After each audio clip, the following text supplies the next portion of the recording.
आज के एपिसोड में मैं एक हृदय स्पर्शी और आध्यात्मिक रूप से भरी हुई कहानी लेकर आई हूँ जो बाबा के भक्तों की भक्ति और समर्पण की गहराई को खूबसूरती से दर्शाती है। यह घटना हमें पूर्ण विश्वास, विनम्रता और सभी प्राणियों में दिव्यता देखने की क्षमता के बारे में सिखाती है। ओम साई राम। शिरडी साई बाबा सत्संग में आपका स्वागत है। यह कहानी बाबा की एक उत्साही भक्त श्रीमती पवनी निर्मल प्रभावती जी के द्वारा तेलुगु भाषा में लिखित श्री शिरडी साईनाथ भागवतम नामक पुस्तक से लिया गया है। एक दिन द्वारकामाई में बैठे बाबा लक्ष्मीबाई शिंदे से कहते हैं कि उन्हें भूख लग रही है। यह सुनकर वे तुरंत अपने घर जाकर बड़ी प्यार से बाबा के लिए एक स्वादिष्ट भोजन, रोटी, चावल, दाल, सब्जी बनाती हैं और ऊपर घी डालकर खुशी खुशी बाबा को देने के लिए द्वारकामाई लाती हैं। बड़े प्यार के साथ उस थाली को बाबा के सामने रखती हैं। बाबा वह थाली लेकर उनके पास के एक कुत्ते को देते हैं। कुत्ता उत्सुकता से खाने लगता है और बाबा उसे बड़ी संतुष्टि और संतोष के साथ देखते रहते हैं। हालांकि लक्ष्मीबाई बहुत दुखी होती हैं। वह अपमानित महसूस करती हैं और गुस्से से तुरंत बाबा से पूछती हैं, मैंने आपके लिए इतने प्यार से यह भोजन बनाकर लाई हूँ और आपने बिना खाए इस कुत्ते को दे दिया। आपने क्यों ऐसा किया बाबा, मुझे बताइए। तब बाबा शांति से उससे पूछते हैं, मैं कौन हूँ? तब लक्ष्मीबाई कहती हैं, आप साईं बाबा हैं। बाबा कहते हैं, मैं सभी प्राणियों में मौजूद हूँ, जीवित और निर्जीव। जैसे तुम्हें भूख लगती है वैसे ही इस कुत्ते को भी भूख लगती है। कुत्ता बोल नहीं सकता, लेकिन मैं उसकी भूख को अपनी भूख के रूप में महसूस करता हूँ। मेरे और इस प्राणी के बीच कोई अंतर नहीं है। फिर बाबा कहते हैं, अब यह सब शंकाओं को छोड़ो, क्या तुम प्रसाद खाना चाहती हो? दुखी से भरी लक्ष्मीबाई कहती हैं, हाँ बाबा, अगर सीधा आपसे मिलता है तो मैं ज़रूर लूँगी बाबा। तब बाबा कुत्ते की थाली से 2 आधी खाई हुई रोटियां लेकर थोड़ी सी रोटी खुद खाकर बाकी रोटी को प्रसाद के रूप में लक्ष्मीबाई को देते हैं।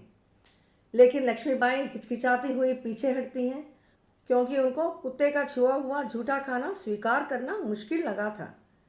तब बाबा उस समय वहां उपस्थित रेगे नामक समर्पित भक्त के साथ आया हुआ अवस्थे नामक व्यक्ति को बुलाकर उन 2 रोटियों को देकर राधा कृष्ण माई को प्रसाद के रूप में देने को कहते हैं। अवस्थे एक संदेहशील और अत्यधिक विशेषणात्मक स्वभाव का व्यक्ति था, जिस वजह से बाबा उनको नापसंद करते थे। बाबा अक्सर उनको पागल आदमी कहकर पुकारते थे। बाबा के कहने पर अवस्थे उन रोटियों को राधा कृष्ण माई को देता है और वे उन रोटियों को बड़े प्यार से स्वीकार करती हैं। वह नहा धोकर साफ जगह पर बैठकर उन रोटियों को खाने लगती हैं और कृतज्ञता के साथ बोलती हैं, यह मेरा सौभाग्य है कि मुझे बाबा के हाथों से रोटियां मिली। अवस्थे चौंक कर राधा कृष्ण माई से कहता है, तुमने न केवल बाबा का झूठा खाया बल्कि एक कुत्ते का आधा खाया और झूठा किया हुआ रोटियां को भी खाया। खासकर तुम एक ब्राह्मण विधवा होकर ऐसे कैसे कर सकती हो?